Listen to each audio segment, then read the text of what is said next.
Mesdames, Messieurs, bonsoir, bienvenue sur Alizé, ravi de vous retrouver pour votre édition de 19 h. Nous sommes le jeudi 15 octobre, voici les titres qui seront développés dans ce journal. Ce sont les brigades vertes et les brigades vertes prennent du temps à se mettre en place, une communauté d'agglomération fait figure pourtant d'exception. Manque d'eau à Sainte-Marie, les riverains de Sainte-Marie à Capesterre-Belle-Eau ont érigé un barrage filtrant ce matin pour marquer leur mécontentement. Le bois à la côte, au salon de l'habitat, les Guadeloupéens se tournent de plus en plus vers l'éco-rénovation. Le journal Aurélie Ronze. Et nous allons donc parler environnement. Nous nous intéressons ce soir aux brigades vertes. Annoncées en juin dernier par le préfet de Guadeloupe, elles ont un double objectif, nettoyer les plages des Sargasses et créer de l'emploi dans notre département. 4 mois après, quelle est la situation sur le terrain? Le reportage de Richard Scott Tamar. Les mesures pour parer aux effets néfastes dus aux sargasses prennent du temps, trop de temps, à être mises en place. La semaine dernière, le préfet Jacques Briand a réuni les intercommunalités de l'archipel en charge de recruter et de former les brigades vertes pour le nettoyage des plages.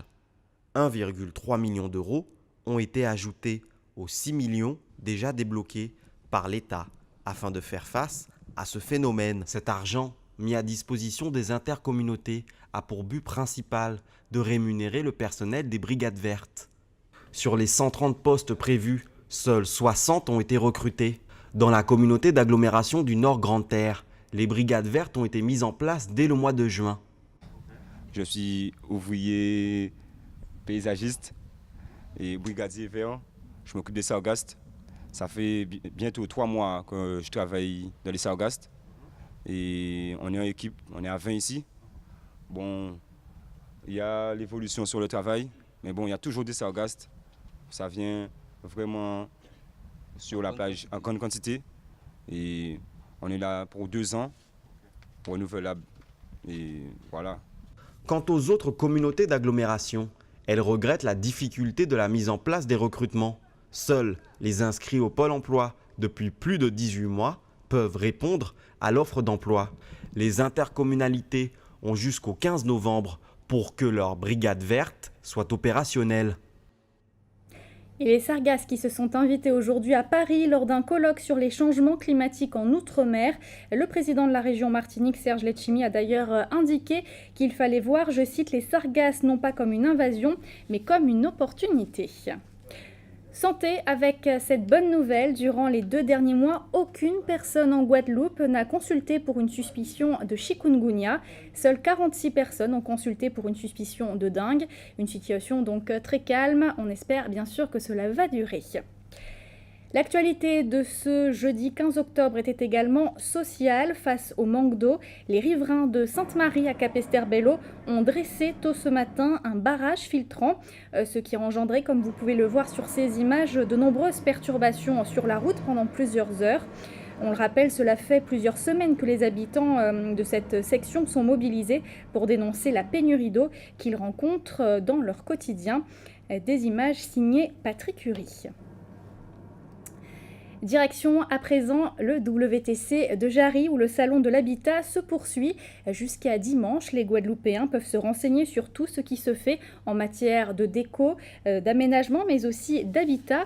L'éco-rénovation a d'ailleurs de plus en plus la cote, mais de quoi s'agit-il exactement? Les précisions de Karine Gelman.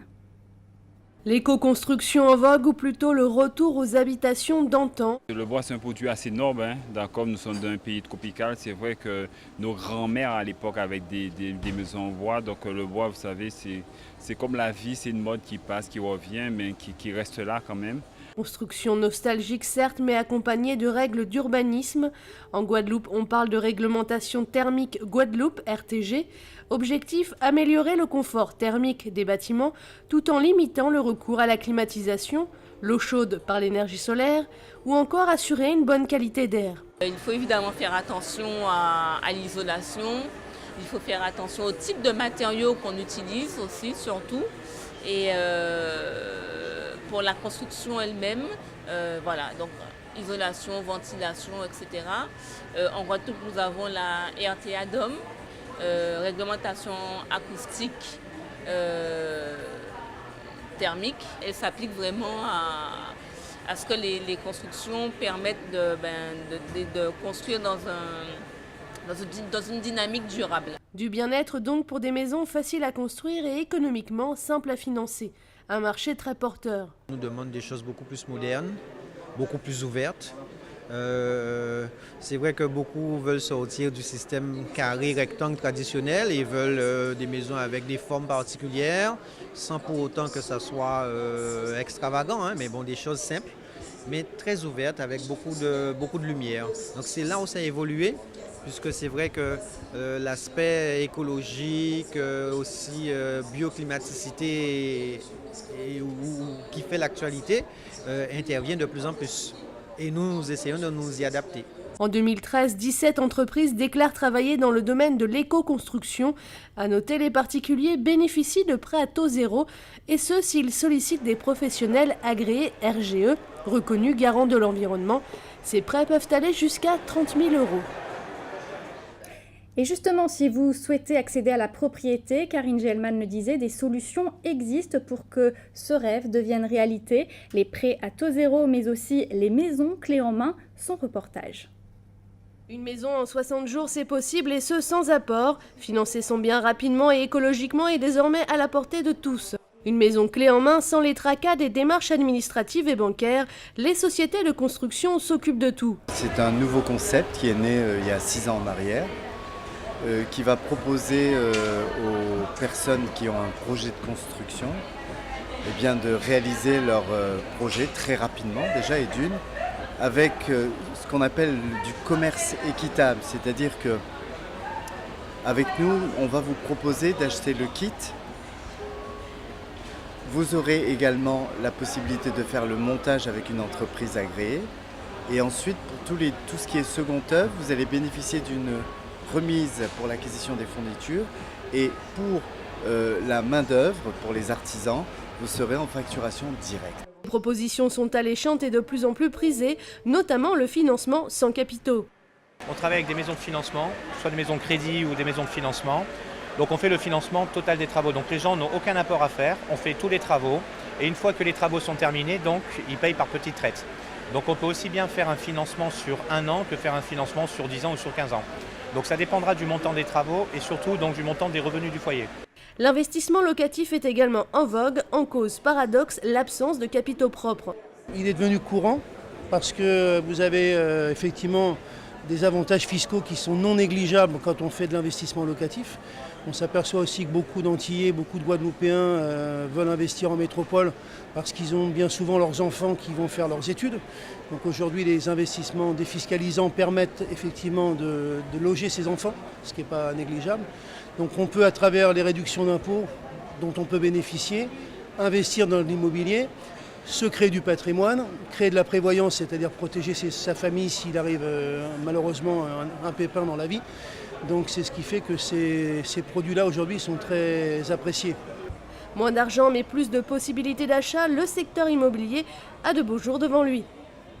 Et voilà qui va peut-être vous donner des idées. On passe à l'actualité judiciaire en Martinique suite de l'affaire Catherine Conconne. Hier, le tribunal administratif de Fort-de-France a rejeté la requête de Louis Boutrin, conseiller régional d'opposition. Les précisions sur cette affaire avec Jean-Luc Icard. Sur sa page Facebook, la première vice-présidente du conseil régional de Martinique fanfaronne. Le tribunal administratif de Fort-de-France a débouté son adversaire Louis Boutrin, qui voulait faire entériner une démission que Catherine Conconne avait adressée à son président Serge Letchimy le 3 août dernier, mais que celui-ci dit avoir refusé. Madame Conconne, mise en examen dans un dossier privé, avait voulu ainsi décharger sa majorité du poids de cette affaire. Depuis, les experts juristes de l'opposition font valoir que cette démission est effective. Le groupe dit des patriotes martiniquais refuse depuis un mois de siéger à la région en présence de Catherine Conconne. Saisi par Louis Boutrin, conseiller régional et avocat, le tribunal administratif vient donc de trancher. La démission de Catherine Conconne du conseil régional de Martinique n'est pas effective, car la lettre adressée en ce sens est ambiguë, tout simplement. On en vient à l'actualité dans la Caraïbe. Ce soir, Jean-Luc Icard nous emmène à St. Kitts, en Jamaïque, mais aussi aux Bahamas avec le Caribbean Music Festival. Voici la Minute Caraïbe. St. Kitts, où le gouvernement de Taïwan a remis 2 chèques au premier ministre de l'île, le Dr Timothy Harris. L'un de plus de 300 000 $ pour aider les activités anticriminelles et un autre de 10 000 $ pour atténuer les catastrophes dues au changement climatique. En contrepartie de cette aide taïwanaise, le Premier ministre kittitien s'est engagé à peser de tout son poids pour l'introduction de Taïwan au sein de la Commission sur le changement climatique de l'ONU. La semaine dernière, une société taïwanaise a fait don de près de 200 000 $ pour la rénovation du centre de communication national. En Jamaïque, Marlon James est devenu le premier écrivain jamaïcain à remporter à l'unanimité du jury le prestigieux prix littéraire anglo-saxon Booker pour son roman A Brief History of 7 Killings, basé sur la tentative d'assassinat de Bob Marley. Le président du jury, Michael Rood, a reconnu que le ton et le contenu du roman, sexe, violence et jurons, pourraient effrayer certains clients habitués à offrir le dernier Booker en cadeau à leur mère, mais ce livre attirera d'autres lecteurs. Bahamas, après une pause de 17 ans, le Caribbean Music Festival revient à Nassau du 28 au 31 octobre.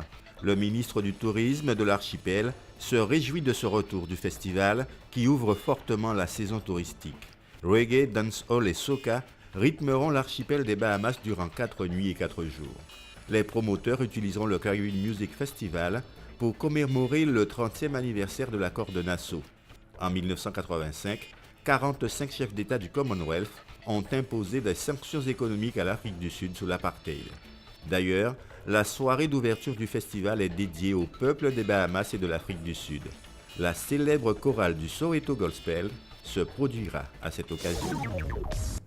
Et vous l'avez vu dans cette Minute Caraïbe, il était question de littérature en Jamaïque. La transition est donc toute trouvée pour vous parler de cette première rencontre professionnelle des acteurs du livre. Elle se déroulera demain au Fort Fleur d'Épée au Gosier. Auteurs, libraires, éditeurs, institutionnels, bibliothécaires, ils vont notamment échanger sur la situation du livre en Guadeloupe. Invitée dans notre édition de la mi-journée, Audrey Lequintrec, directrice du festival Caribule, nous en disait plus.